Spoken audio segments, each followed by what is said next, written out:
पूज्य उड़िया बाबा के उपदेश में सुन रहे थे कि पराभक्ति में ज्ञान भी रहता है और प्रेम भी रहता है।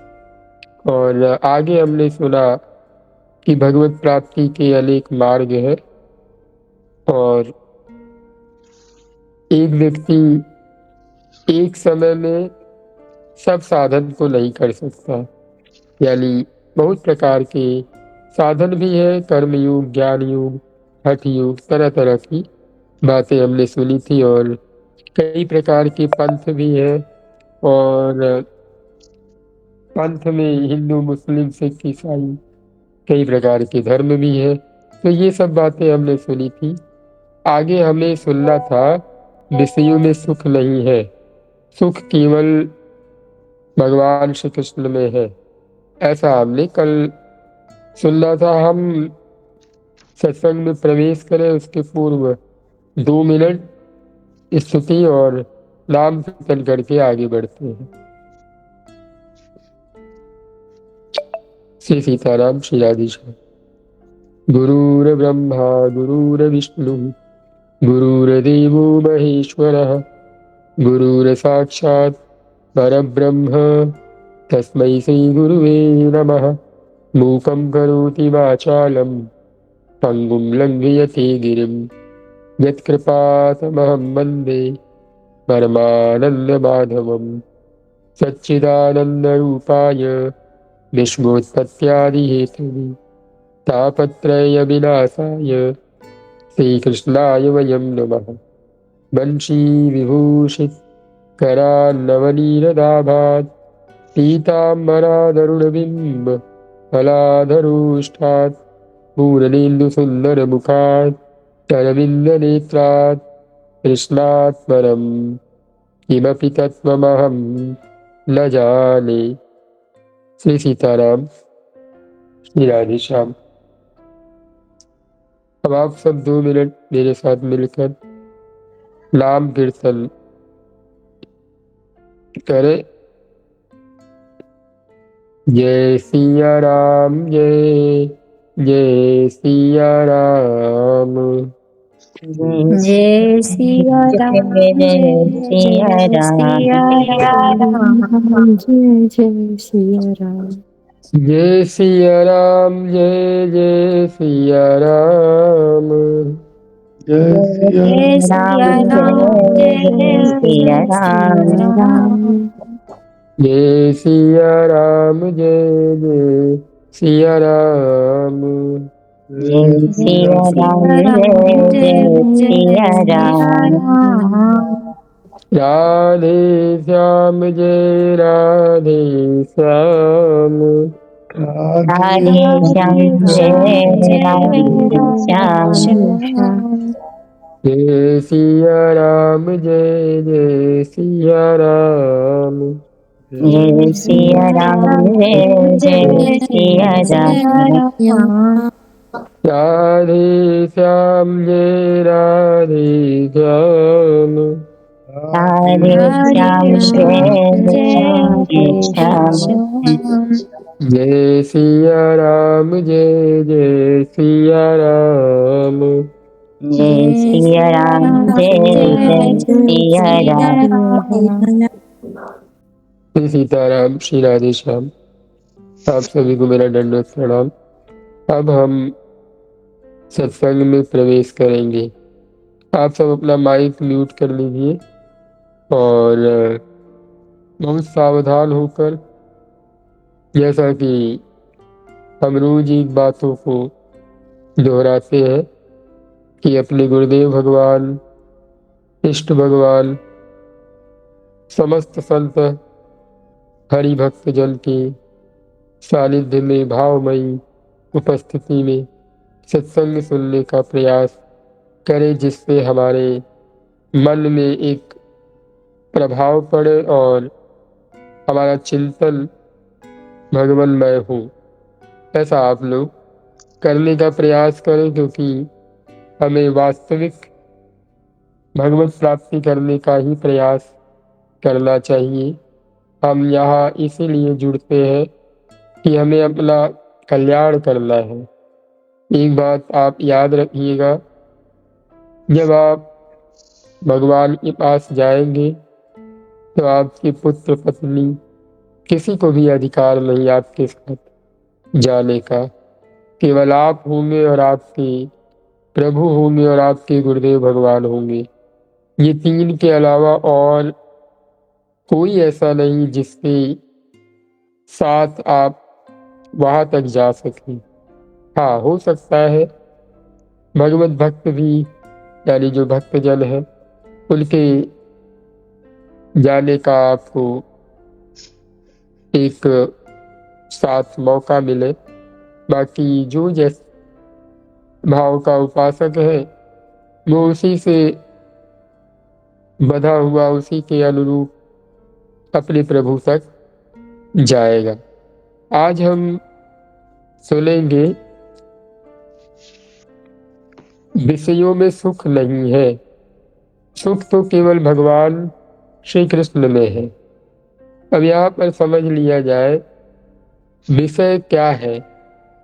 हमने कई बार सुना है संसार में सबसे ताकतवर विषय है, उससे ताकतवर इंद्रियां है, उससे ताकतवर मन है, उससे भी ताकतवर बुद्धि है, उससे भी ताकतवर हमारी आत्मा है, और उससे भी ताकतवर विवेक है, और उससे भी ताकतवर गुरुदेव भगवान और सत्संग। जब इन सब की प्राप्ति होती है तो हमारे अंदर मैच्योरिटी आती है। मैच्योरिटी होने से हमारी बुद्धि पुष्ट होती है, वो सही गलत का निर्णय लेती है, और जब बुद्धि पुष्ट होगी तो मन कंट्रोल में होगा। मन कंट्रोल में होगा तो इंद्रियों का दमन कर पाएंगे, और इंद्रियां जब दमन में होंगी तो हम विषयों की तरफ अपनी इच्छा अनुसार ही देखने का प्रयास करेंगे। विषय क्या है? जैसे अच्छा खाना, अच्छा सुनना, अच्छा देखना, या हमें यहाँ जाना है, हमें ये करना है, हमें ऐसा करना है, हमें वो करना है, हमें ये विषय है। विषय यानी जीव का संबंध जिन जिन विषयों से है वो जीव का विषय। आंख का संबंध जिन जिन विषयों से है वो आंख का विषय। कान का संबंध जिन जिन चीजों से है वो कान का विषय। यानी कान का काम है सुनना। अब सुनने में आप अच्छा भी सुन सकते हो, आप बुरा भी सुन सकते हो। जीभ का संबंध है स्वाद लेना। अब आप स्वाद लेने में तीखा मीठा जो भी जैसा आपकी इच्छा। अब देखने में आंख का काम है देखना। अब देखने में आप अच्छा भी देख सकते हो, बुरा भी देख सकते हो। त्वचा का काम है स्पर्श करना। स्पर्श करने में आप अच्छी जगह छू सकते हो और गलत जगह छू सकते हो, अच्छी चीजें। तो ये चीजें आप लोगों को क्लियर हो गई कि विषय क्या है। विषय यही तमाम प्रकार की चीजें हैं, और विषयों में सुख नहीं है, क्योंकि विषय परमानेंट नहीं है, ये टेम्परेरी है। आज अच्छी है तो कल खराब होगी, कल खराब है तो आज अच्छी होगी। तो इसका आप लोग ध्यान दें। सुख केवल और केवल भगवान श्री कृष्ण में है। यानी जो सुख है, जो आनंद है, वो हमारे भगवान में है। गोस्वामी जी ने कहा ही है कि जो आनंद सिंधु सुख राशि सी करते त्रैलोक सुपासी। यानी जो आनंद की सुख राशि है वो भगवान है। आगे श्री नारायण स्वामी जी कहते हैं, मन में लागी चटपटी कब निरखऊं घनश्याम। नारायण भूल्यो सभी खान पान विश्राम। ब्रह्मादिक के भोग सब विषम लागत ताही। नारायण ब्रजचंद की लगन लगी है जाही। यानी वे कह रहे हैं कि मन में चटपटी लगी है कि कब निरखऊं घनश्याम, यानी अपने ठाकुर जी को कब मैं देखूं। नारायण भूल्यो सभी, मतलब जो नारायण स्वामी जी कह रहे हैं कि मैं सब कुछ भूल गया हूँ। क्या क्या? खान पान विश्राम। आगे कहते हैं हमारे केली कुंज वाले महाराज जी भी इस बात को बार बार दोहराते हैं कि ब्रह्मादित्य भोग सब, यानी ब्रह्मा के पास तक जितने भोग है, यानी ब्रह्मलोक तक के जितने भोग है, विष सब लागत काही, सबके सब विष है। किसको? नारायण ब्रजचंद की लगन लगी है जाही, जिसके मन में श्री कृष्ण से मिलने का लगन लगा है। अब थोड़ा सा हम लोग समझ लेते हैं कि ये नारायण स्वामी थे कौन, और ये नारायण स्वामी हर बात में नारायण नारायण क्यों लगाते थे। ये सीधी सी बात, जैसा कि आप नारायण नाम से ही जान गए होंगे कि भगवान नारायण जी के उपासक थे। एक बार इन्होंने, इनकी एक पुस्तक है नारायण स्वामी मेरा एक अनुभव, वहाँ पे आप इनका संक्षिप्त जीवन परिचय पढ़ सकते हैं, जो कि पूज्य भाई जी और पूज्य सेठ जी के कल्याण अंक के लिए इन्होंने लिखा था। बाकी ये वैसे ज़्यादा बोलते नहीं थे, ज़्यादा किसी से बातचीत नहीं करते थे। पूज्य श्री अखंडानंद जी महाराज अहमदाबाद में जब थे तो उनसे इनकी बातचीत हुई, तो इन्होंने कहा हम वैसे तो रात का समय ज़्यादातर भजन में ही लगाते हैं, आज हम अपने भजन को विराम देकर लोक कल्याणार्थ इस लेख को लिख रहे हैं। और उन्होंने बड़े भावपूर्वक कहा था कि आप इन लेखों पर बहुत ध्यान दें और इन पर बहुत विचार करें। तो मुझे भी पढ़ने का अवसर प्राप्त हुआ उन्हीं की कृपा से, क्योंकि आदि गुरु शंकराचार्य जी महाराज कहते हैं जब हम जिसके लेख के संग में होते हैं तो ये ना समझा जाए कि ये पुस्तक हमें प्राप्त हो गई तो हम ये पढ़ रहे हैं। ना ना, जब उनकी कृपा होती है, जब उनकी अहेतु की कृपा होती है, तो हम उनके लेखों के संग में होते हैं। जैसे अभी हम पूज्य उड़िया बाबा के संग में है, तो आप लोग ये समझो कि ये वाणी, ये लेख, ये चीजें आपको अपने संग में लिए हुए हैं, यानी आप पूज्य उड़िया बाबा के संग में हो, उनके सत्संग में हो। यहाँ पर कोई ऐसा गूगल मीट हो रहा है, ये सब चीजें नहीं है। तो मैं तो यही कहूँगा कि मेरे ऊपर भी पूज्य नारायण स्वामी जी की बड़ी कृपा हुई कि उनका ये पढ़ने का अवसर प्राप्त हुआ। वे कहते हैं कि मैं एक अमीर घराने का लड़का था और मेरा जन्म उत्तर प्रदेश मुरादाबाद में हुआ था। मेरी इच्छा थी कि मैं भगवत प्राप्ति करूं और मेरे मन में एक चाह थी कि मुझे भगवान कैसे मिले, यानी मुमुक्षुता। मैंने बहुत पूर्व एक बात आप लोगों के सामने प्रस्तुत की थी कि जब जीव, बड़ी कृपा होती है भगवान की, बड़े भाग्य मानुष तन पावा, सुर दुर्लभ सद ग्रंथन गावा, साधन धाम मोक्ष कर द्वारा, पाए नजे परलोक संभारा। तो जब भगवान की अहेतु की कृपा होती है, बड़ी कृपा होती है, तब ये जीव मनुष्य योनि में जन्म लेता है। और मनुष्य में भी जब वो कई बार मनुष्य बनकर अच्छे कर्म करता है, अच्छे पुण्य करता है, तब वो दोबारा जब मनुष्य बनता है तो उसके अंदर मुमुक्षुता आती है। मुमुक्षुता मतलब कि मैं कौन हूँ, मुझे कहाँ आना है, मैं कहाँ जाऊँगा, भगवान कैसे मिलेंगे, मुझे क्या चाहिए, ये सब चीज़ें क्या है, मुमुक्षुता है। तो ये कई सारे मनुष्यों में एक मनुष्य में मुमुक्षुता आती है, और बहुत सारे मुमुक्षु जीव में भी किसी एक मुमुक्षु जीव को सही मार्ग मिलता है, और कई सारे सही मार्ग पर चलने वाले को एक गुरु मिलते हैं, और कई सारे गुरु में जिनको गुरु मिले होते हैं उन्हें तत्व प्राप्ति होती है। यानी वृंदावन प्रेम, बरसाना, अयोध्या, काशी, बद्रीनाथ, केदारनाथ, इन सब का उन्हें तत्व प्रेम, भगवत प्रेम प्राप्त होता है।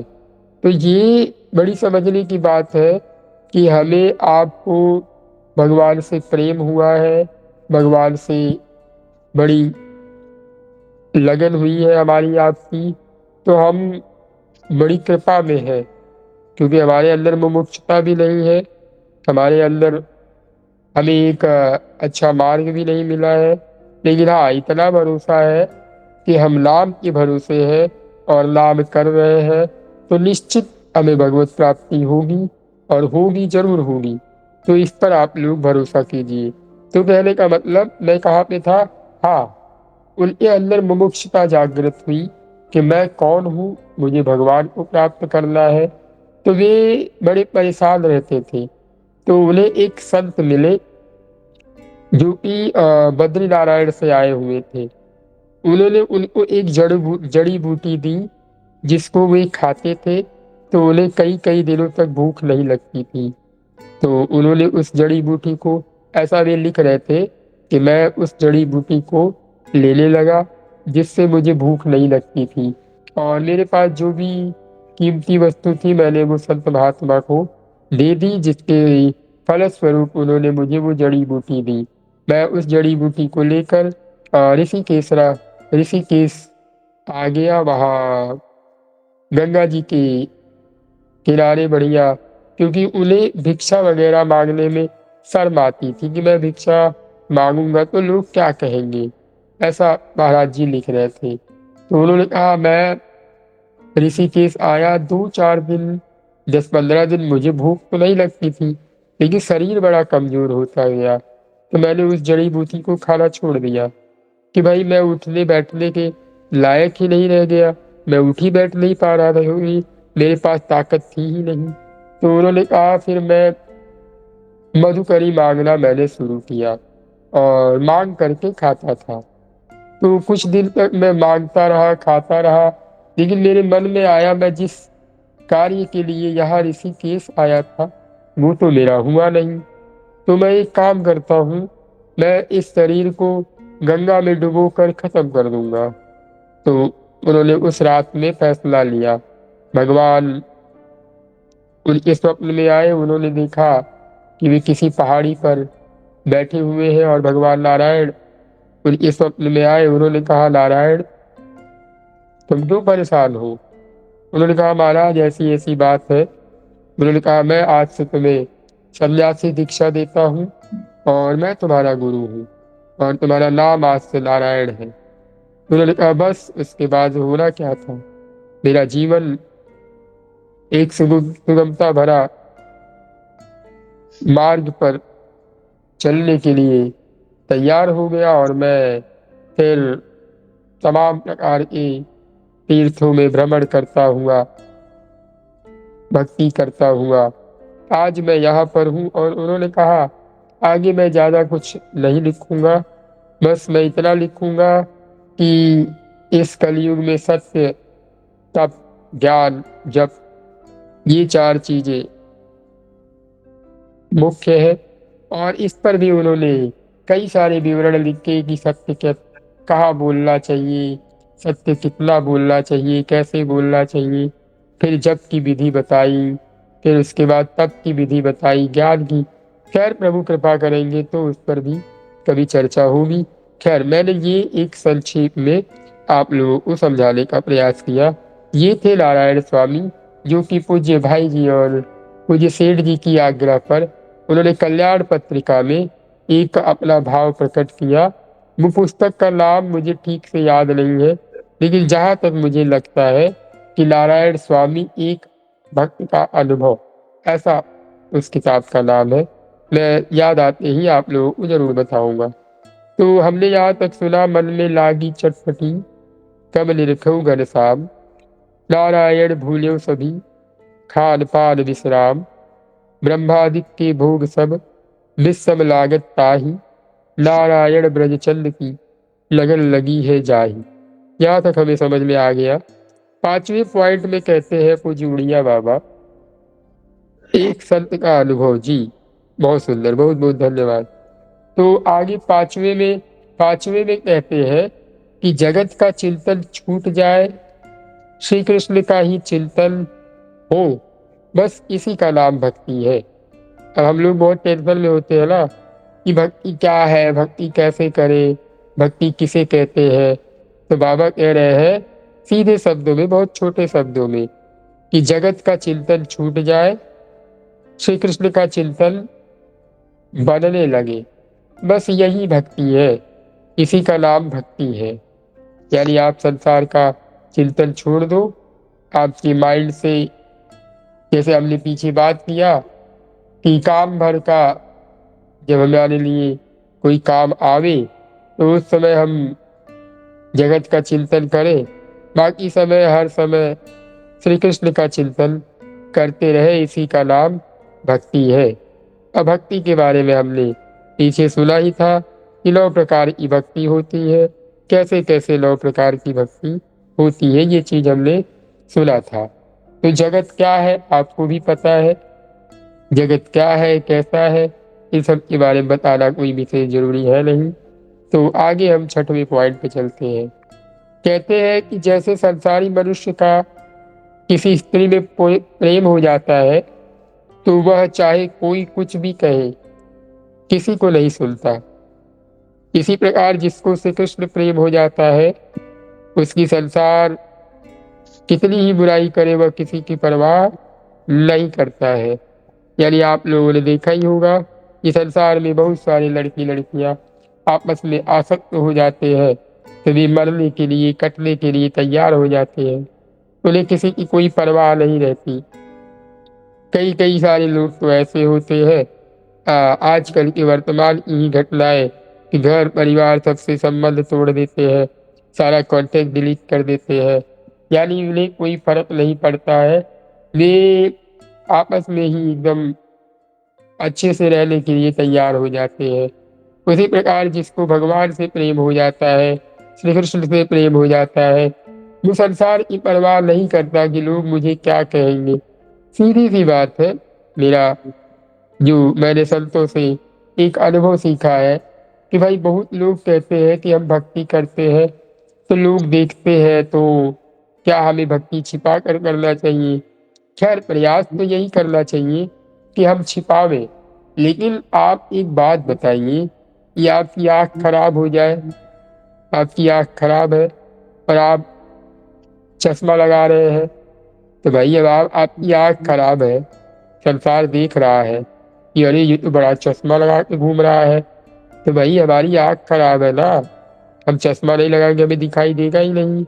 आपकी आंखें सही है, आप अभी लग रहा है आपको कि आप बढ़िया है तो ठीक है, हम आपके चक्कर में क्यों पड़े? हमारी आंख खराब है, हम चश्मा लगा रहे हैं। तो उसी प्रकार हम भव रोग में फंसे हैं, हमें भगवान को प्राप्त करना है, हम भक्ति कर रहे हैं। सीधी सी बात, आपके मन में दिखावे का भाव ना हो। हम भक्ति कर रहे हैं, कोई देख रहा नहीं देख रहा हमें कोई फर्क नहीं।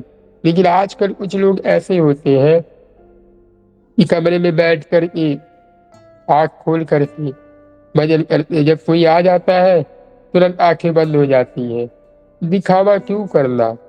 अरे भगवान को मिलना है ना, संसार को तो दिखाना है नहीं कि संसार देखे और संसार सुखी हो, संसार प्रसन्न हो। तो संसार को तो आप जीवन से कई जन्मों से प्रसन्न करते आ रहे हो, प्रसन्न हुआ क्या? नहीं ना हुआ। तो इसीलिए संसार के चक्कर में न पड़िए। कहने का मतलब ईमानदार बनने का प्रयास कीजिए। किसके लिए? प्रभु के लिए, संसार के लिए नहीं। जैसे वो संसारी स्त्री पुरुष मरने के लिए तैयार हो जाते हैं, वैसे ही आप भी तैयार रहिए कि जीवन में कोई कष्ट आए, कैसा भी दुख आए, हम प्रभु को तो नहीं छोड़ेंगे। चाहे जो हो जाएगा, चाहे जैसा हो जाएगा, एक समय आएगा कि लोग हमें बदनाम कर दे, लोग हमारी इज्जत पर भी कीचड़ उछाल दे, हम नाम नहीं छोड़ेंगे। हमारी कान बहरे हो जाए, हमारी आंखें फूट जाए, हमारा जीव कट जाए, लेकिन नाम मत छोड़िए। नाम बहुत बड़ी चीज है, क्योंकि भगवान को प्राप्त करने का अधिकार सबको है। अगर भगवान ने केवल ज्ञानियों को, पंडितों को, ब्राह्मणों को ऐसा अधिकार दिया होता तो पूज्य श्री कृपालु जी महाराज की एक लाइन बड़ी अच्छी लगती है। फिर वो जो लंगड़े लूले व्यक्ति है, जो अंधे बहरे व्यक्ति हैं वो हड़ताल कर देते कि महाराज मेरे लिए कोई और व्यवस्था बनाई जाए, मुझे तो फ्री में दर्शन कराया जाए, क्योंकि हम तो आपका तीर्थ याटन कर नहीं सकते, हम तो आपको देख नहीं सकते,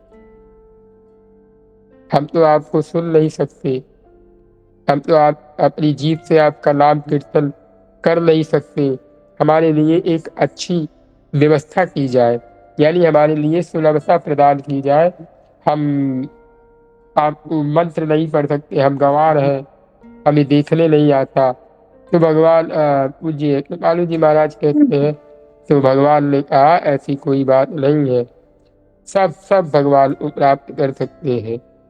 पुरुष पुरुषक नारीवा जीव चराचर कोई भी हो, कोई भी हो, कैसा भी हो, सब भगवान का नाम जप सकते हैं। एक बात ध्यान दीजिए, नाम कोई भी जप सकता है, बड़े से बड़ा मूर्ख, बड़े से बड़ा ज्ञानी, बड़े से बड़ा शूद्र, बड़े से बड़ा ब्राह्मण, कोई भी हो, स्त्री पुरुष, शुद्ध अशुद्ध, किसी भी अवस्था में।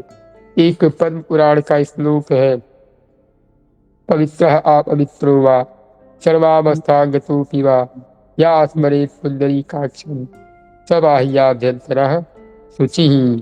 भगवान का नाम लेते ही कोई पवित्र हो अपवित्र हो, किसी भी अवस्था में हो, पुंडरीकाक्ष का स्मरण करते ही वह पवित्र हो जाता है। कहाँ से? अंदर से भी और बाहर से भी। इसीलिए आप लोगों ने देखा होगा, जब पंडित जी आप सबका पूजन करवाते हैं आप सबके घर में, तो वो कहते हैं ओम नारायणाय नमः, ओम केशवाय नमः, ओम माधवाय नमः, इस प्रकार का उच्चारण करवाते हैं। तो वो हमें पानी पीने के लिए थोड़ी देते हैं, उससे हम भगवान का नाम लेते हैं, जिससे हम बाहर और भीतर से पवित्र हो जाए। फिर बाद में भी हमें ये कहते हैं कि आप पवित्र होगा। खैर, ये सब बातें आप लोग समझ पाए होंगे कि भगवान को प्राप्त करने का अधिकार सबको है। पूज्य श्री एली कुंज वाले महाराज जी एक बात कहते हैं कि किसी भी संप्रदाय का हो, कैसा भी व्यक्ति हो, कोई भी हो, भगवान की भक्ति कोई भी कर सकता है, भगवान को प्राप्त करने का अधिकार किसी को भी है, सर्वत्र प्रभु का दर्शन कोई भी कर सकता है, और भगवान का नाम जप कोई भी कर सकता है, कैसा भी हो, कहीं का भी हो। तो मेरी समझ में तो और कोई साधन मुझे ज़्यादा समझ में आता नहीं, क्योंकि हम देखिए, जैसे हमारे जैसे आप पवित्र आदमी के लिए केवल एक नाम है, जिसका भाई न मन शुद्ध हो, न शरीर शुद्ध हो, न विचार शुद्ध हो, उसके लिए तो नाम है। जैसे गोस्वामी जी ने कहा, नहीं कलि करम न भगत विवेकु, राम नाम अवलंबन एकु। इस कलयुग में न कर्म है, न भक्ति है, न विवेक है, कुछ भी नहीं है। क्या है? राम नाम अवलंबन एक। इस कलयुग में केवल राम नाम ही एक अवलंब है। तो मेरे लिए तो यही सहज है। बाकी आप लोगों के पास एक प्रसन्नता होनी चाहिए हमारे अंदर कि हम प्रभु के लिए स्नान, प्रभु के लिए ये बनाएंगे, प्रभु के लिए ये करेंगे। भाई, हम अपने बच्चे के लिए इतना सब कुछ करते हैं, पत्नी के लिए इतना सब कुछ करते, बड़े बड़े मार्केट जाते हैं, 10 रुपए का सामान नहीं लाते, बढ़िया सामान लाते हैं। तो क्या हम अपने ठाकुर जी के लिए ना लाए? क्या हम अपने ठाकुर जी के लिए ना उठे? क्या अपने ठाकुर जी के लिए ना करें? जितना आपने सामर्थ्य है उतना कीजिए, जितना आपकी विचार में प्रसन्नता है उतना आप कीजिए। बाकी नाम जप कंपलसरी बनाइए, नाम जप ही सबसे बड़ी चीज है। और एक बात, अपने प्रभु का करते हुए कभी संसार को दिखाने का भाव ना आवे, कभी संसार आपके माइंड में ना आवे, क्योंकि भगवान वहीं रहते हैं जहाँ कोई नहीं रहता। महर्षि वाल्मीकि जी ने प्रभु श्री राम से कहा कि जा ही न चाहिए कबहू कछु, तुम सब सहज सनेह। बसहु निरंतर जासूर, सूराउर निज जेह। यानी जिसको कुछ नहीं चाहिए, जिसके मन में कुछ नहीं है, भगवान आप वहां जा बसिए, वही आपका घर है। जिसका आपके साथ सहज स्नेह, तुम सल सहज स्नेह, यानी दिखावे में नहीं, जबरदस्ती नहीं, सहज रूप से, जैसे हम बच्चे से, बीवी से, भाई से, बंधु से सहज रूप से प्रेम करते हैं, दिखावा नहीं करते हैं, स्वाभाविक प्रेम होता है। ऐसे भगवान से सहज प्रेम कीजिए।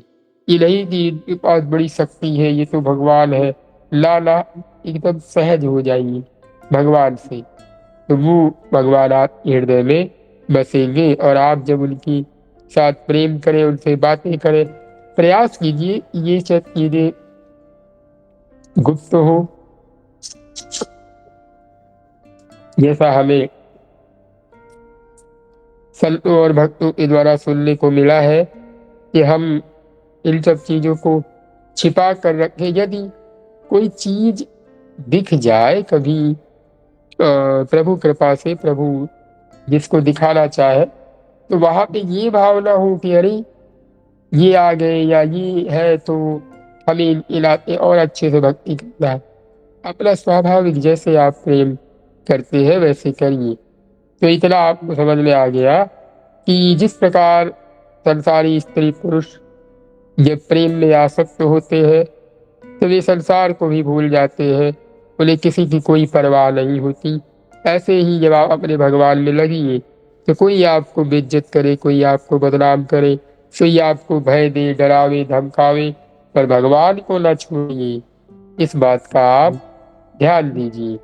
आगे है 7वें पॉइंट में समझाते हुए कहते हैं, गुरु का अंग, साधु का संग, नाम का रंग, विवेक का अभंग और प्रभु का विश्वास होना आवश्यक है। यानी आप इसको थोड़ा सा विस्तार में समझने का प्रयास कीजिए कि गुरु का अंग मतलब क्या है। गुरुदेव की सेवा यानी सत्संग, गुरुदेव की बातें, यही तो गुरुदेव का अंग है। क्योंकि संतों और गुरुजनों को अपना सिद्धांत बड़ा प्रिय होता है। आप उन्हें मानो या ना मानो, लेकिन उनके सिद्धांतों को आप फॉलो कर रहे हो तो वो आपके लिए सब कुछ कर देंगे। आप एकदम स्वाभाविक। पूज्य श्री भाई जी महाराज एक सत्संग में बड़ी अच्छी बात उनकी सुनने को मिल रही थी। तो वो कह रहे थे कि जो संतों की कृपा होती है, जो संतों का प्रेम होता है, वो उनके पास रहने से या उन्हें मानने से नहीं मिलता है, उनकी बातों को मानने से मिलता है। आप उनकी बात मानिएगा ना, तो जैसे एक पतिव्रता स्त्री होती है कि अपने पति को, यानी उसके पति को जो सम्मान देता है, वह स्वाभाविक उसके ऊपर कृपा करती है। उसका पति उसे कुछ दे न दे, लेकिन वो स्वाभाविक उसके ऊपर कृपा करती है। ऐसे ही संतों के पास जो कृपा होती है वो बिना कहे आपके पास आ जाएगी और आपके ऊपर बरसने लगेगी। तो कहने का मतलब गुरु का अंग अर्थात गुरु की सेवा, सत्संग, ये दो चीज बहुत जरूरी है। आप गुरु की सेवा कीजिए।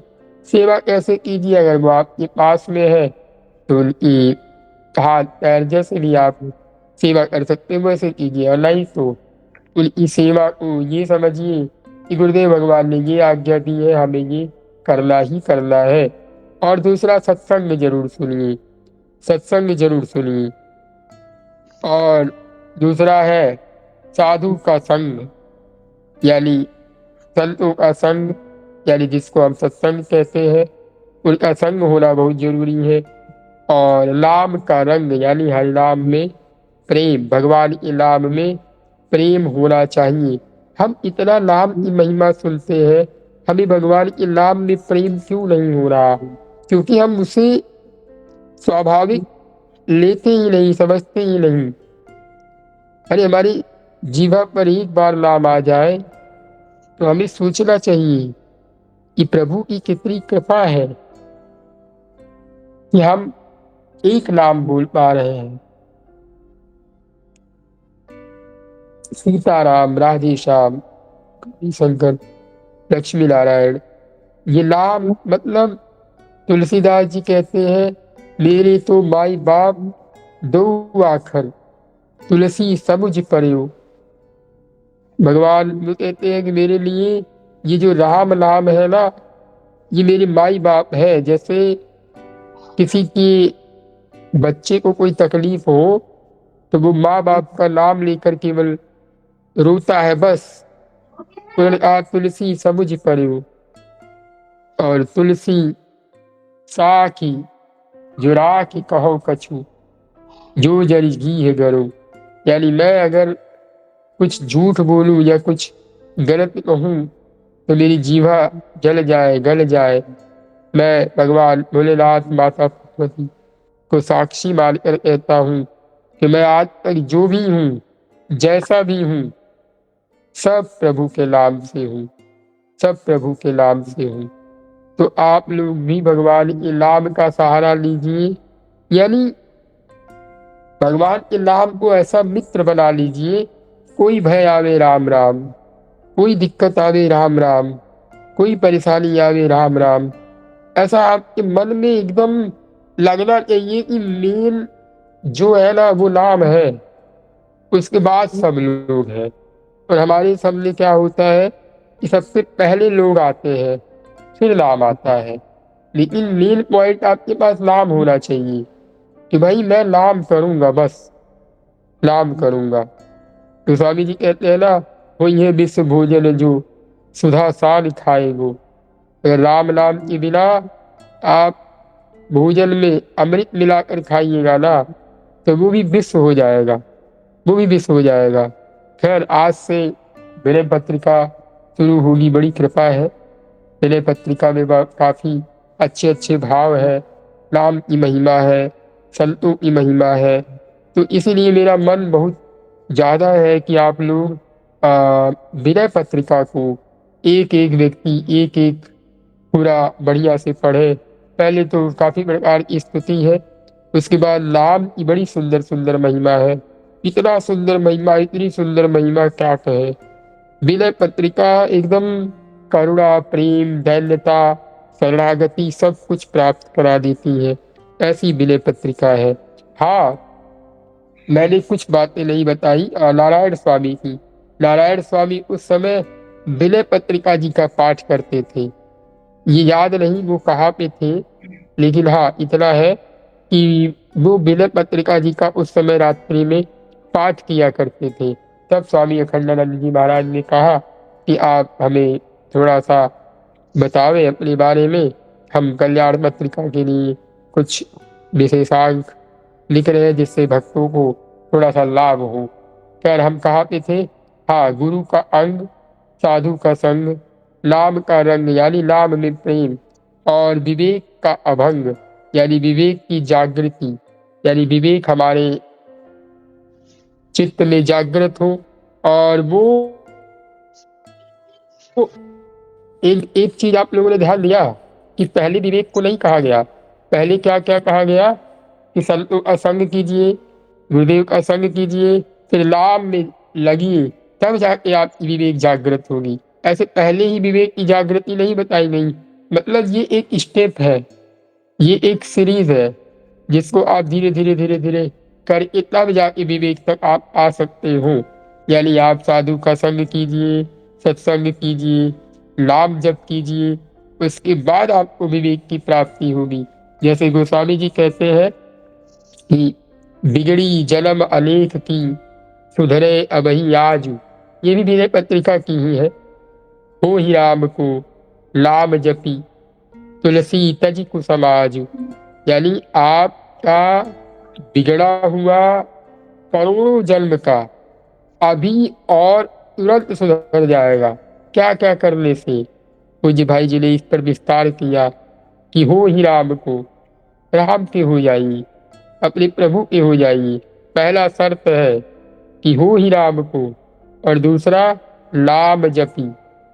प्रभु के हो जाइए, यानी गुरुदेव भगवान के हो जाइए, प्रभु के हो जाइए, उनके शरणागत हो जाइए।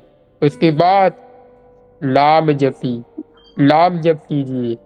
और तीसरा सबसे मेन पॉइंट, तुलसी तज कुसमाज। तुलसी कुसमाज का त्याग करो। कुसमाज क्या? आप संतों की भीड़ में बैठे हो, उल्टी सीधी बातें बताई जा रही हो।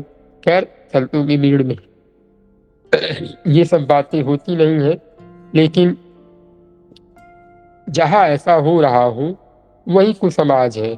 यानी जो भगवान के नाम को भुलवा दे, जो भगवान की स्मृति को विस्मृत करवा दे, जो क्रिया, जो कार्य, जो व्यक्ति, जो स्थान, जहां पर जाने से आप भगवान को भूल रहे हो, वो त्याग करने योग्य है, वही कुसमाज है। कुसमाज क्या? जिसके पास रहने से भगवान को आप भूल जाए। कुसमाज क्या? जिसके नाम लेने से आप भगवान को भूल जाए। हो सकता है आप किसी ऐसे व्यक्ति के पास जाते हो जो काफी दुष्ट टाइप का हो, जो काफी बेकार टाइप का हो, लेकिन उसके पास जाते ही आप भगवान को याद करने लगे, डर के मारा कि अरे भाई पता नहीं क्या भूल जाए, इसके संग में रहने से हमारे मन में क्या क्या क्रियाएं होने लगे। तो वो व्यक्ति अच्छा है, खैर वो त्याग करने योग्य है, लेकिन वो 1 मिनट के लिए अच्छा है। लेकिन आप किसी ऐसे व्यक्ति के पास जाए जिसके पास जाने से आप भगवान को ही भूल जाए, उसमें ही आसक्त हो जाए, तो वो त्याग करने योग्य है, वही कुसमाज है। जैसे हम पत्नी के पास गए, पुत्र के पास गए, भाई के पास गए, उनके पास जाने से अगर हमारे भगवान की याद में कमी आ रही है तो उनको त्याग दो, मन से, शरीर से नहीं, मन से।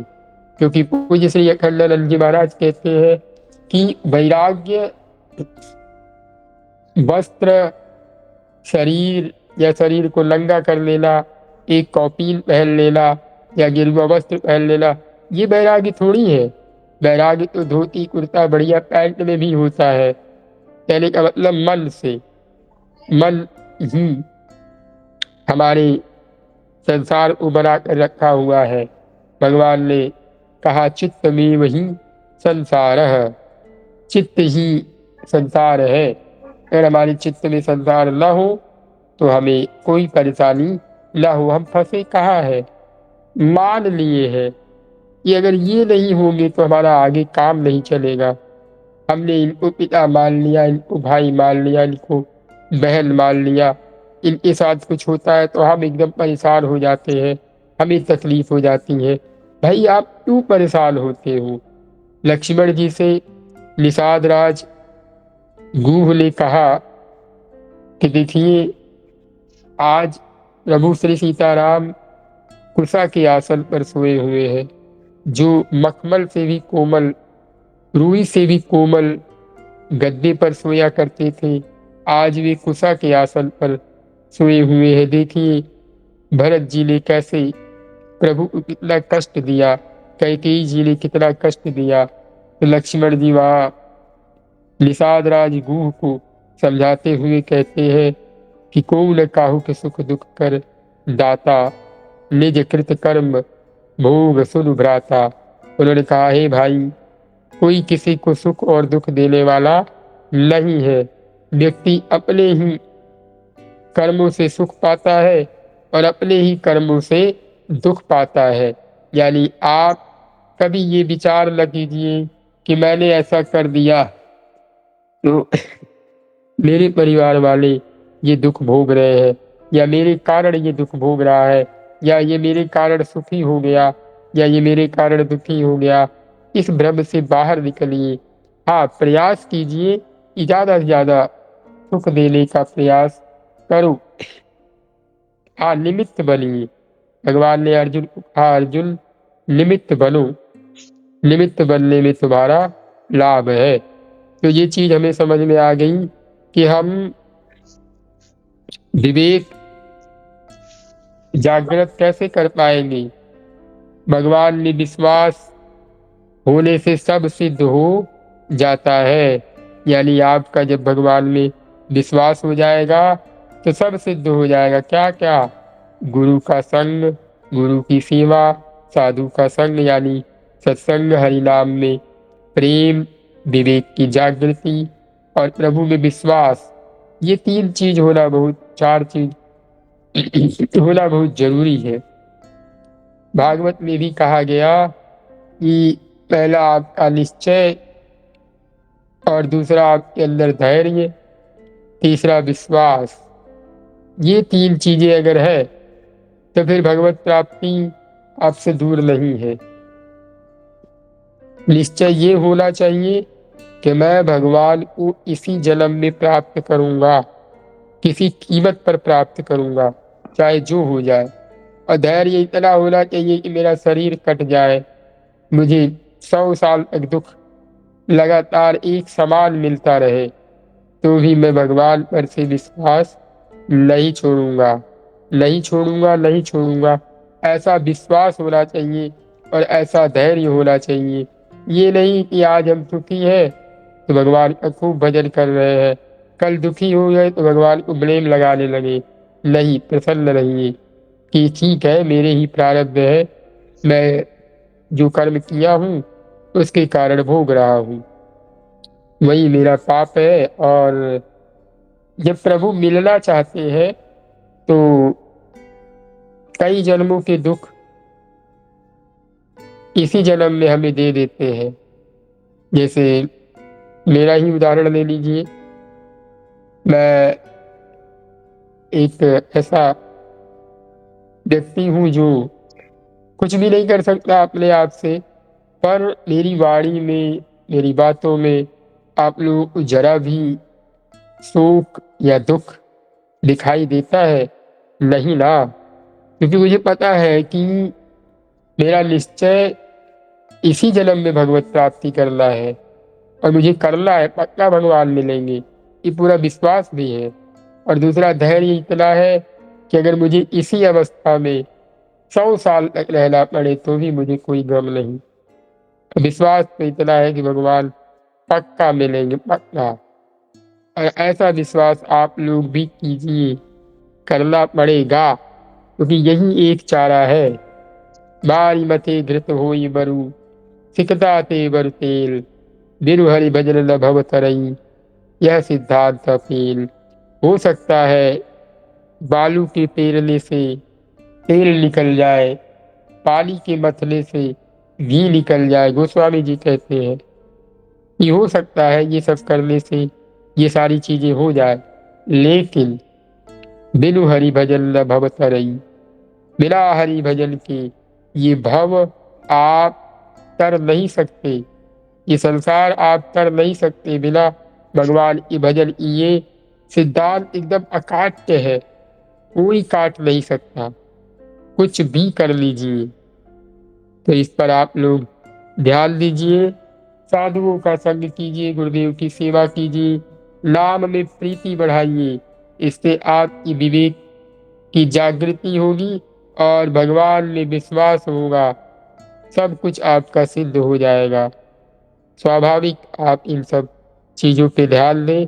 लाभ हर जगह होगा, लाभ कहीं ऐसी जगह नहीं है जहां छूट जाए। तो स्वामी जी ने कहा, साधक लाभ जपहि लय लाए, होई सिद्धि अणिमादिक पाए। जो साधक भगवान का नाम लय से, एक लय से सीताराम सीताराम, एकदम मतलब लय उसका बना रहे कि अगर मुझे दिन में 50 करना है तो वो रोज 50 कर रहा है, उसका लय टूट नहीं रहा है, बढ़ता चला जा रहा है, तो उसको सिद्धि अवश्य होगी। आप 6 महीने भगवान का नाम एक संख्या के साथ करके देखिए, आपको भगवान का अनुभव भी होगा, भगवान से प्रेम भी होगा, भगवान पर विश्वास भी होगा। इसीलिए हमें तरह तरह के शास्त्रों में भगवान ने तरह तरह की यातनाएं, तरह तरह के डर दिखाए हैं। खैर, जब मैंने पीछे गरुड़ पुराण जी का स्वाध्याय किया था तो उसमें काफ़ी सारी चीज़ें समझ में आई, और वो मैंने किसी भय से या किसी डर से नहीं, क्योंकि मैंने उसे इसलिए पढ़ा था क्योंकि उसके निवेदन में जब आप पढ़िएगा तो वहाँ एक निवेदन लिखा होता है कि ये ग्रंथ आप किस भाव से पढ़ रहे हैं। मैंने तो बस इसी भाव से पढ़ा था कि प्रभु मेरी भक्ति बढ़े, मुझे डर नहीं है नरक वरक से। मुझे भाई जी कहते हैं ना, जैसे कोई बड़ा आदमी किसी ज्वेलर्स के यहाँ जाए और बोले कि ये हार मेरा है, और उसके लिए उसको वो बयाना देकर चला आवे, यानी कुछ पैसे देकर चला आवे।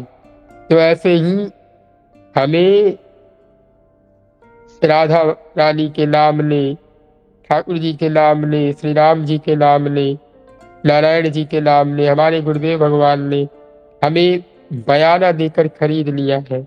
हमारे ऊपर यमराज, इंद्र, देव, गंधर्व इन सब का अधिकार नहीं है। अब हमारे ऊपर हमारे प्रभु का अधिकार है। ऐसा मान लीजिए। जब मानने से संसार आपका हो गया है, तो मानने से ये भी होगा। अब पक्का भगवान को करना पड़ेगा, लिख के ले लीजिए। उनकी मजबूरी है, क्योंकि उन्हें जो जैसा मान लेगा, भगवान ने कहा कि ये यथा माम प्रपद्यन्ते तान् तथैव भजाम्यहम्। जो मुझे जिस भाव से भजता है, मैं भी उसको उसी भाव से भजता हूँ। तो आप लोग ये मान लीजिए कि मेरे ऊपर मेरे प्रभु का अधिकार है। बस आप मरेंगे ना तो यमराज में इतनी हिम्मत नहीं कि वो आकर आपको ले जाए, क्योंकि आपने पहले ही अपना अधिकार अपने प्रभु को दे दिया, अपने आप को प्रभु को दे दिया। बस एक चीज याद रखिए कि तुलसी ममता राम सो, समता सब संसार, राग नरूस न दोष दुख, दास भई भव पार। जिसकी ममता भगवान में होगी, उसे हर जगह भगवान दिखाई देंगे। उसकी समानता भी सब जगह भगवान भगवान भगवान। और ये होने से आपको फायदा क्या होगा?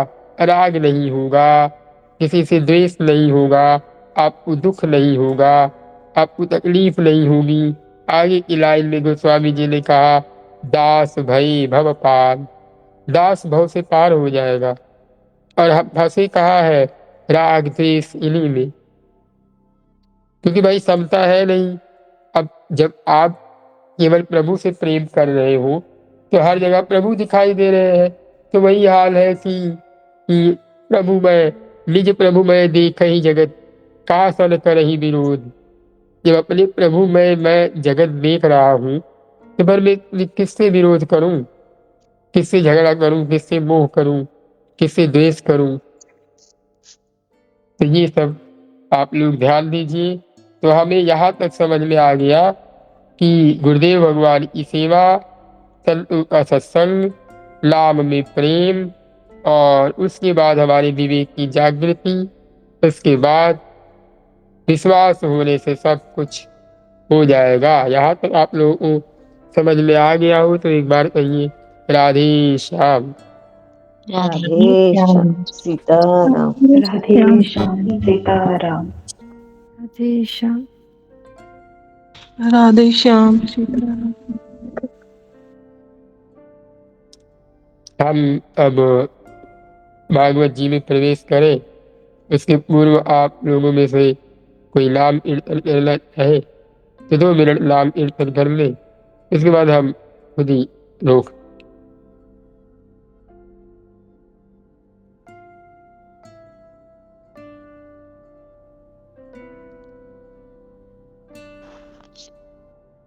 जय सीताराम। राधे श्याम।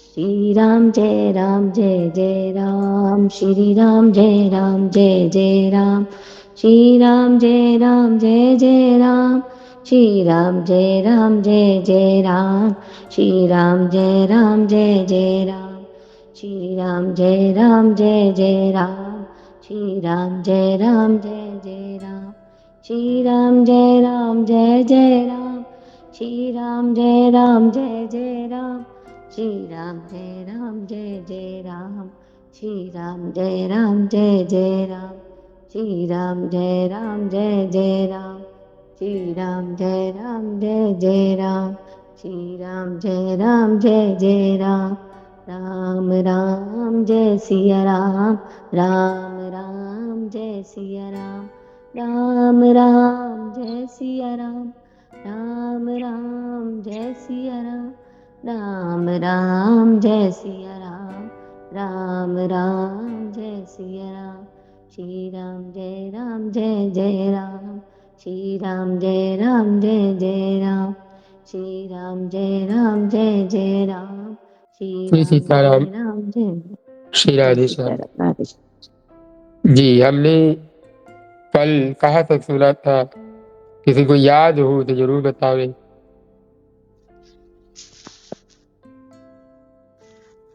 राधे श्याम भैया प्रणाम। प्रभु श्री रामचंद्र सीता मैया को वन तक यज्ञ करें। हम्म हम्म जब लक्ष्मण जी सीता मैया को वन पे छोड़ के गए तो इसके बाद लव कुश द्वारा श्री राम कथा गायन। श्री राम जी, आप लोग अच्छे से ध्यान दिया जी कि श्री राम जी से यज्ञ करवाना था और वहां पर उनसे कहा गया कि आप दूसरी शादी कर लीजिए, पर उन्होंने कहा नहीं नहीं है।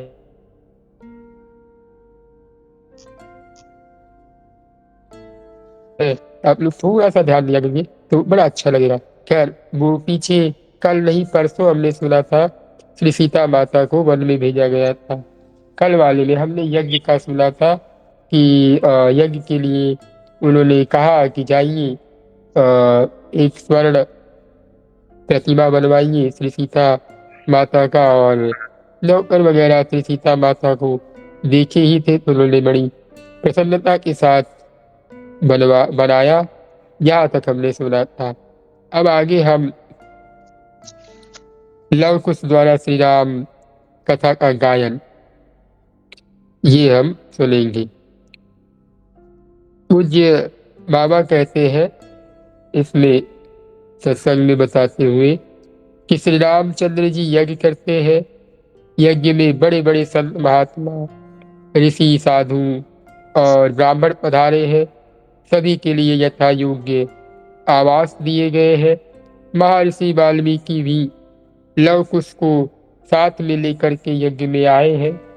संत निवास में प्रतिदिन सत्संग और कथा कीर्तन होता है। लव कुश की कथा में बड़े बड़े ज्ञानी पुरुषों को आनंद होता है। लव कुश अपने मधुर कंठ से राम कथा गायन करते हैं। संत विचार करते हैं इन बालकों को हम क्या दें, कैसा सुंदर बोलते हैं। कोई संत आकर के लव कुश को लंगोटी देता है, कोई कमंडलू देता है, कोई दर्भ का आसन देता है। संत निवास में जहाँ कथा होती है वहाँ कितने ही नागा साधु भी कथा में आए हैं, जिन्होंने लंगोटी का भी त्याग किया है। वासना ही वस्त्र है। नग्न का अर्थ है वासना रहित होना। वासना का जिन्होंने पूर्ण विनाश किया है, ऐसे नग्न साधु भी कथा में बैठते हैं। लव कुश की कथा में आनंद होता है। नागा साधु विचार करते हैं हम इन बालकों को क्या दें। ऐसे विरक्त साधु लव कुश को अपना आयुष्य देते हैं, आशीर्वाद देते हैं। श्री राम जी ने सुना है कि संत निवास में रात्रि के समय कथा होती है। लव कुश को दरबार में बुलाया है, मुझे कथा सुननी है। कथा का मुख्य स्थान श्री अयोध्या जी है। सतयुग में सभी ध्यान धारणा करते थे, ज्यादा कथा नहीं होती थी। कथा का आरंभ अयोध्या जी में हुआ है। श्री रामचंद्र जी के बालक लव कुश राम जी के सम्मुख कथा करते हैं। एक बार कहिए श्री सीताराम सरकार की जय हो। जय हो। अब आगे है कि रामायण श्री सीता जी का महान चरित्र, यानी रामायण में श्री सीता जी का महान चरित्र। लव कुश जब कथा करते हैं तब कथा के आरंभ में बोलते हैं, एक महान पतिव्रता स्त्री की हम कथा कहते हैं। रामायण में राम की कथा नहीं है, रामायण में तो श्री सीता माँ की कथा है। रामायण से श्री सीता जी का चरित्र निकाल दो तो रामायण में विशेष राम ही नहीं है। श्री सीता जी से राम की शोभा है, रामायण में श्री सीता जी का चरित्र है। श्री रामचंद्र जी को जब श्री सीता जी का वियोग हुआ तब श्री सीता जी के वियोग में श्री सीता जी के एक एक सद्गुणों की कथा श्री राम सुनते हैं। राम की आंखों में आंसू है, श्री सीता जी का जब वियोग हुआ है तब कथा सुनते हैं। अयोध्या की प्रजा कथा सुनती है, कथा में बहुत आनंद आता है। अयोध्या में जो वृद्ध वृद्ध लोग थे वे लोग उसको ताकते हैं, कैसे बालक है, कौन है। लोगों को थोड़ी शंका होती है। बाल्यावस्था में राम ऐसे ही दिखते थे, ये राम के बालक है, कैसे सुंदर है, कैसा बोलते हैं। राम छोटे थे तब राम ऐसे ही दिखते थे। रामचंद्र जी ने कथा सुनी है, लक्ष्मण जी के साथ बात करते हैं लक्ष्मण। कथा में बहुत आनंद आया। बालकों को देखने से तृप्ति नहीं होती, मेरा हृदय पिघलता है। लक्ष्मण कभी कभी ऐसा प्रेम उमड़ता है कि बालकों को मैं छाती के साथ लगा लूं। लक्ष्मण इनका सम्मान करना है। मैंने उनकी कथा सुनी है, सुंदर वस्त्र आभूषण मंगाए हैं। आज सभा में लव कुश का सम्मान होने वाला है। लव कुश ने कहा, हमारे गुरुदेव की ऐसी आज्ञा है कि कथा करो तब कोई कुछ दे तो सो लेना नहीं, हम लेते नहीं हैं। हम वन में रह करके तपश्चर्या करते हैं, हम तो अन्न भी नहीं खाते, हम फलाहारी हैं। 5 वर्ष के बालक बोलते हैं, हम फलाहारी हैं, हम अन्न नहीं खाते, हम वन में तपश्चर्या करते हैं। ऐसे वस्त्र आभूषण तो विलासी राजा लोग पहनते हैं, हम तपस्वी हैं। रामचंद्र जी ने सुना कैसा बोलते हैं, ये अन्न भी नहीं लेते। लक्ष्मण इनका परिचय जानने की बहुत इच्छा होती है। इनके माता पिता कौन है लक्ष्मण, बहुत विवेक से उनसे पूछना। लक्ष्मण जी ने हाथ जोड़े हैं और लव उसको कहा, आपकी कथा में सभी को आनंद हुआ, राजा राम बड़े प्रसन्न हुए हैं, सभी को आपका परिचय जानने की इच्छा है, आप कौन हैं। लव उसने कहा, हम महर्षि वाल्मीकि के शिष्य हैं। लक्ष्मण जी ने कहा, वाल्मीकि के शिष्य हो, ये तो सब लोग जानते हैं, सभी को जानने की बहुत इच्छा है कि आपके माता पिता कौन है। सभा में पूछा है तब लव उसने उत्तर दिया, सनातन धर्म की ये मर्यादा है कि जो घर छोड़कर के वन में तपश्चर्या करता है उसका घर स्मरण जो कराए उसको पाप लगता है। जिसने घर का त्याग किया है उसको कभी घर का स्मरण करना नहीं।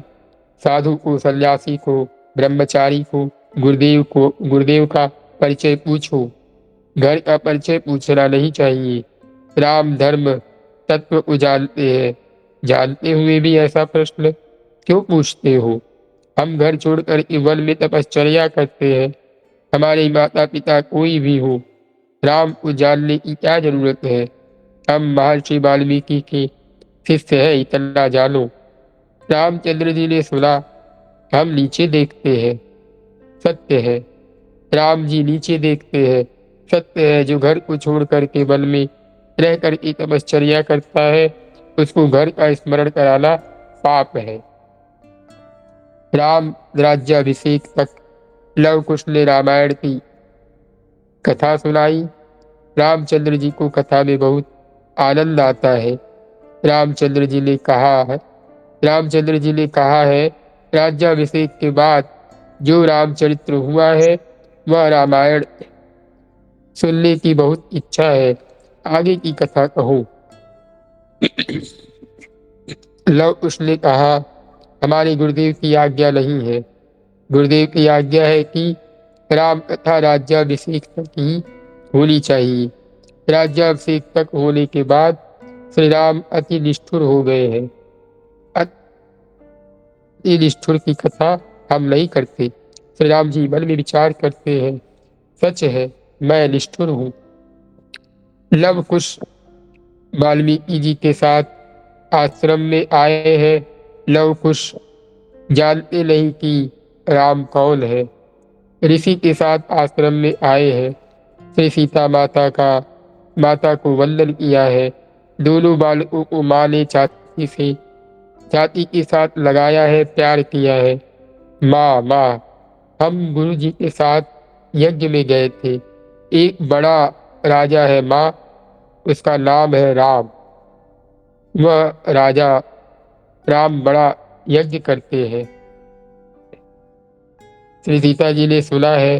श्री सीता माता के मन में थोड़ी शंका हुई कि पत्नी के बिना यज्ञ नहीं होता। मैं तो यहाँ हूँ, यज्ञ कैसे करते हैं श्री राम जी। श्री सीता जी को शंका होती है, मेरा त्याग करने के बाद प्रभु ने किसी राजकन्या के साथ दूसरा लग्न कर लिया क्या? कोई पत्नी उनके साथ में है, पत्नी के बिना यज्ञ होता नहीं, प्रभु ने दूसरा लगन किया है। ऐसी मन में शंका हुई। माँ रोने लगी, मेरा त्याग किया है, प्रभु दूसरा लगन किए हैं। सीता माँ रोती है, तब लव कुश रोने लगे, माँ तुम्हें क्या होता है, तुम क्यों रोती हो? माँ तुम्हें क्या हुआ? माँ तुम्हारी आंख में आंसू आते हैं तो हमको बहुत दुख होता है। दोनों बालक रोते हैं। श्री सीता माँ रोती है। आश्रम में जो पशु पक्षी थे सभी का श्री सीता जी में दिव्य प्रेम था। श्री सीता माँ रोने लगी, तब पशु पक्षी भी रोने लगे। महर्षि वाल्मीकि बड़े ज्ञानी, बड़े तपस्वी है। आज ऋषि भी रोने लगे, सभी रोते हैं। महर्षि वाल्मीकि ने धैर्य धारण किया और लव कुश को समझाया, तुमने देखा है राजा राम श्री सीता जी की स्वर्ण की मूर्ति साथ में रखते हैं, क्यों बोलते नहीं? ऐसा बोलो कि श्री सीता जी की स्वर्ण की मूर्ति बनाई है, उस मूर्ति को साथ में लेकर के पूजा की है, तुमने देखा है? तब लव कुश ने कहा, हाँ माँ, राजा राम जो है वे जब यज्ञ करने के लिए बैठते हैं तब एक सोने की मूर्ति साथ में रखते हैं। माँ, वह मूर्ति बराबर तेरे जैसी ही लगती है। मुझे तो कुछ ऐसा लगा कि मेरी माँ राजा राम के साथ बैठी है। बालकों ने जब कहा श्री सीता जी विचार करती है, मुझे किसी ने कहा था, मैं भूल गई, मुझे कहा था कि मेरी सोने की मूर्ति बनाई है, मेरी सभी श्रृंगार, मेरे अलंकार प्रभु अपने हाथ से उस स्वर्ण की मूर्ति को पहनाते हैं। स्वर्ण मूर्ति सीता को श्रृंगारते हैं। जब यज्ञ करने के लिए बैठते हैं तब स्वर्ण मूर्ति को साथ में रखते हैं। प्रभु ने मेरा त्याग नहीं किया, राजा ने रानी का त्याग नहीं किया। रामचंद्र जी ने श्री सीता जी का त्याग कभी नहीं किया। श्री सीताराम तो साथ में ही रहते हैं। श्री सीताराम का कभी वियोग नहीं होता। ये तो प्रजा को समझाने के लिए राजा ने रानी का त्याग किया। राम जी ने श्री सीता जी का त्याग नहीं किया। उनका तो नित्य संयोग है, वे कभी अलग नहीं हो सकते। श्री सीताराम जी अति सरल है, इसीलिए राम राज्य में प्रजा को अति सुख मिलता है। राम जी के सद्गुणों की कथा कौन वर्णन कर सकता है?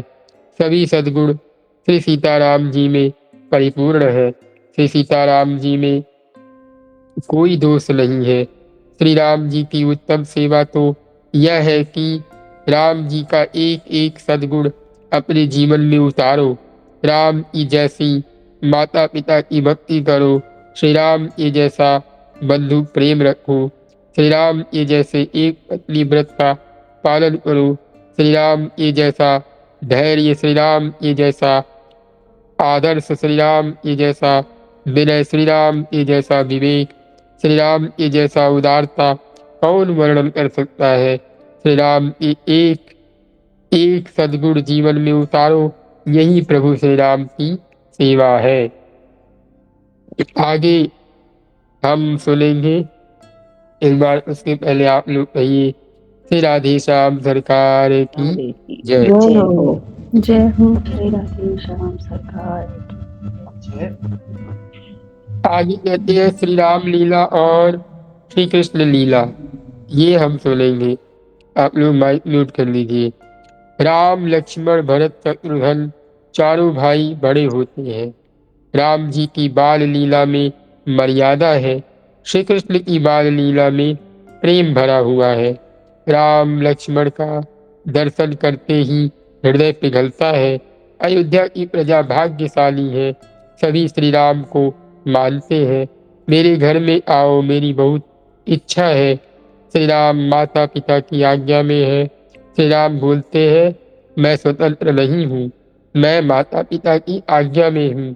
मेरी माँ को कहना, मेरी माँ मुझे आज्ञा दे तो मैं आपके घर में आऊँगा। कौशल्या माँ को सब वंदन करते हैं, कौशल्या माँ को मनाते हैं, आप आज्ञा दे तो श्री राम आएंगे। कौशल्या माँ आज्ञा दे तो राम उनके घर में जाए।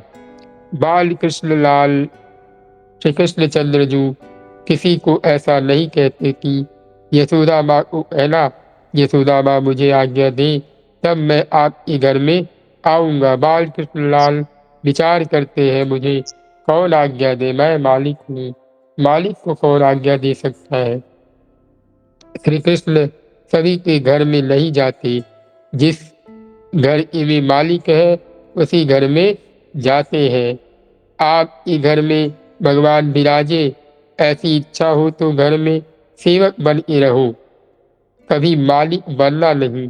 मालिक भगवान है, घर में जो कुछ है वो मेरे भगवान का है। भगवान ने कृपा करके मुझे दिया है।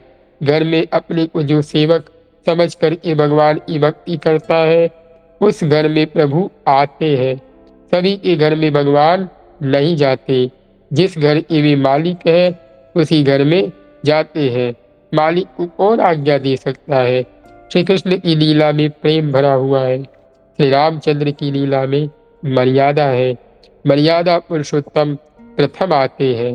भागवत में राम जी की कथा इसलिए वर्णन की है कि भागवत की कथा करने वाला वक्ता और कथा सुनने वाला श्रोता दोनों जीवन राम के जैसा ही होना चाहिए। श्री राम चरित्र अनुकरणीय है, श्री कृष्ण का सभी चरित्र अनुकरणीय नहीं है, यानी उसको आप फॉलो नहीं कर सकते।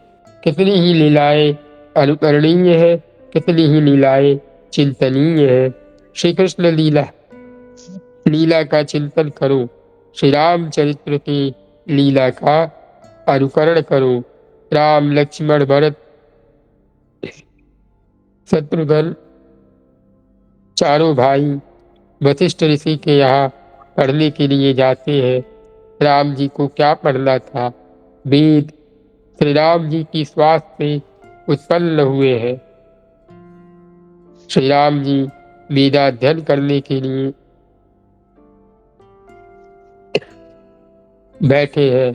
अल्पकाल विद्या सब आई, थोड़े दिवसों में विद्या परिपूर्ण हुई।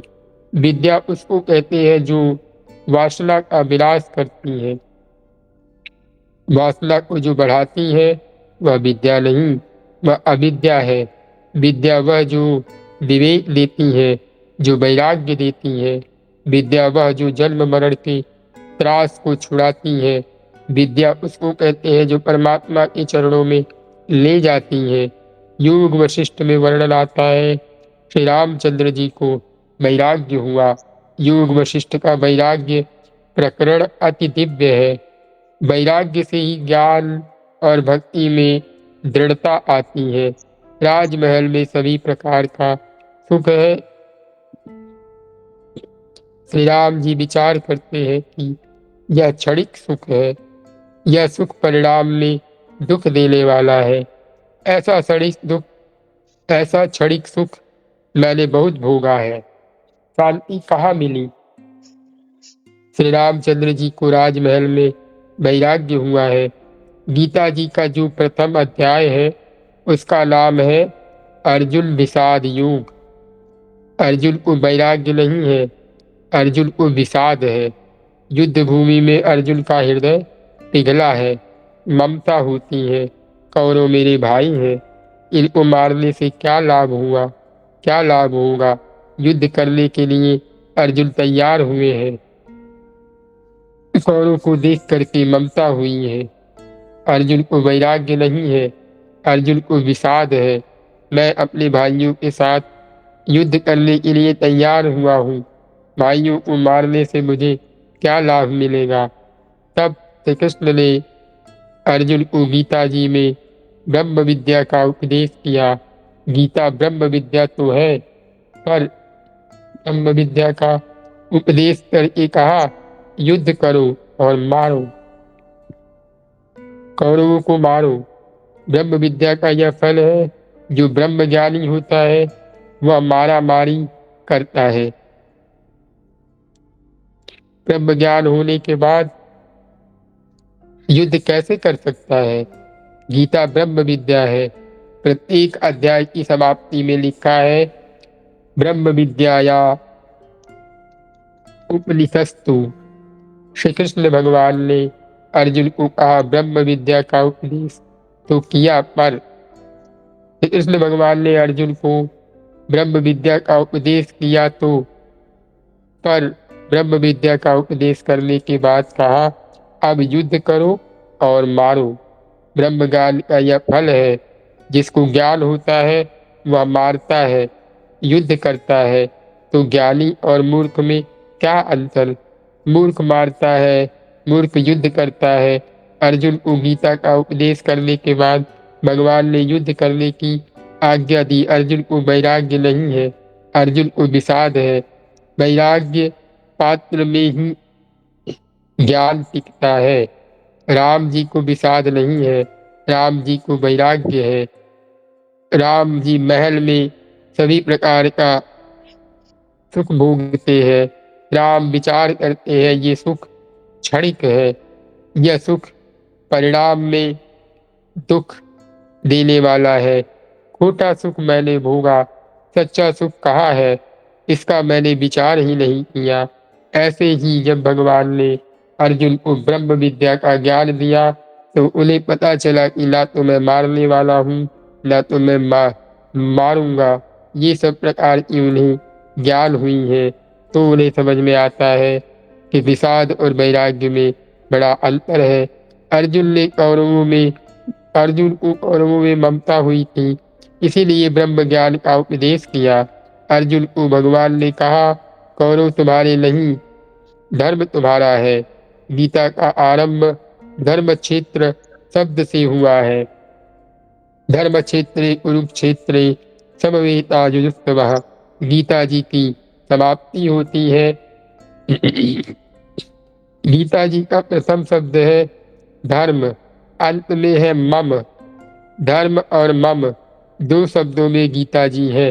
अर्जुन कहते हैं कौरव मेरे हैं, भगवान कहते हैं अरे तन भी तुम्हारा नहीं है, तो तुम कौरव को कैसे अपना मानते हो। धर्म तुम्हारा है, युद्ध करना क्षत्रिय का धर्म है, युद्ध करो। अर्जुन में वैराग्य न होने से भगवान ने उसको युद्ध करने की आज्ञा दी। अर्जुन में वैराग्य होता तो भगवान युद्ध करने की आज्ञा नहीं देते। वैराग्य पात्र में ही ज्ञान टिकता है। श्री राम जी को विषाद नहीं, श्री राम जी को वैराग्य है। राजमहल में सभी प्रकार का सुख है। श्री राम जी वह सुख तुच्छ समझते हैं। नित्य आनंदमय परमात्मा है। वशिष्ठ जी ने यूध वशिष्ठ का उपदेश किया। राजमहल छोड़ करके कहाँ जाओगे? संसार में सच्चा सुख नहीं, ऐसा समझ करके संसार में रहना है। संसार का सभी सुख कच्चा है, परिणाम में दुख देने वाला है। राजमहल को छोड़ करके वन में जाओ तो वहां भी झोपड़ी की जरूरत पड़ेगी। अच्छे वस्त्र ना पहनो तो लंगोटी की जरूरत पड़ेगी। त्याग किसका करना है? ईश्वर के बिना सब दुख रूप है, यह समझ करके संसार में रहना है। वशिष्ठ जी ने अनेक दृष्टांत देकर के उपदेश दिया है। वैराग्य हो तो भी तो ज्ञान टिकता है। साधारण मानव योग वशिष्ठ ग्रंथ को वाचे ये अच्छा नहीं। कहीं कहीं ज्ञान का वर्णन बहुत किया है, ज्ञान पचता नहीं। वैराग्य ना हो और ज्ञान की बात कहे तो मानव धर्म छोड़ता है, भक्ति छोड़ता है, उच्च श्रृंखल हो जाता है। वैराग्य को दृढ़ करो। भगवान के बिना परिणाम में सब दुख ही देने वाला है। ऐसा सिद्धांत बुद्धि में धस जाए तो ज्ञान टिकता है। यानी आपके अंदर एक भाव आना चाहिए कि मेरे पास जो कुछ भी है, जैसा है, ये एक क्षण मात्र का है। यानी हमें अपने मन बुद्धि को इनमें नहीं लगाना है, इनसे परे भगवान में लगाना है। यानी आप एकदम अच्छे से बिठा लीजिए कि ये चीजें टेम्परेरी है, परमानेंट तो केवल भगवान है। इस चीज पर आप लोग ध्यान देने का प्रयत्न कीजिए। हम कल सुनेंगे विश्वामित्र जी का अयोध्या में आगमन। आज हमने यहाँ तक सुन लिया। एक बार कहिए श्री सीताराम सरकार की जय जय। हो। सीताराम सरकार की सीताराम जय। सरकार की जय। अब हम 2 मिनट भगवान का नाम कीर्तन करके फिर आगे बढ़ने का प्रयास करेंगे। विनायक भैया, राधे श्याम, मेरी आवाज आ रही है? राधे श्याम भैया अब 2 मिनट आप भगवान का वो वाला भजन गा दीजिए। जय राधे, जय राधे राधे। जी। जय राधे जय राधे राधे, जय राधे जय श्री राधे, जय राधे जय राधे, जय राधे जय श्री राधे, जय राधे जय राधे राधे, जय राधे जय श्री राधे, जय कृष्णा कृष्णा कृष्ण, जय कृष्णा जय श्री कृष्ण, जय कृष्णा कृष्णा कृष्ण, जय कृष्णा जय श्री कृष्ण, जय कृष्णा जय कृष्णा कृष्णा, जय कृष्णा जय श्री कृष्ण, जय राधे राधे राधे, जय राधे जय श्री राधे, जय जय श्री राधे श्याम।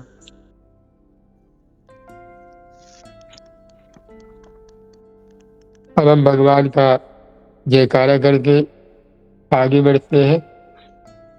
श्री सीताराम सरकार की जय हो। जय हो। श्री राम सरकार की जय हो। जय हो। लक्ष्मी नारायण भगवान की जय हो। जय हो। जय हो। उमापति महादेव की जय हो। जय श्री हो। हनुमंत लाल जी महाराज की जय हो। जय हो। राधा रमण लाल की जय हो। राधा गोविंद देव की जय जय हो। हो। बाकी बिहारी लाल की जय जय हो। हो। जय अवध हो। बिहारी लाल की जय हो। जय हो समस्त संत हरिफल की जय हो। जय हो। जय हो गौ माता की जय जय हो। हो। जय हो जय हो श्री सद्गुरुदेव भगवान की जय जय हो। हो। जय हो जय हो कुंज बिहारी श्री हरिदास कुंज बिहारी श्री हरिदास। श्री हरि निताई गौर हरि बोल। निताई गौरी हरि बोल। राधा वल्लभ श्री हरिवंश। राधा वल्लभ श्री हरिवंश। नमः पार्वती पते हर हर हर हर महादेव। महादेव। महादेव। हरे महादेव जय जय श्री सीताराम। जय जय जय श्री श्री राधे। राम।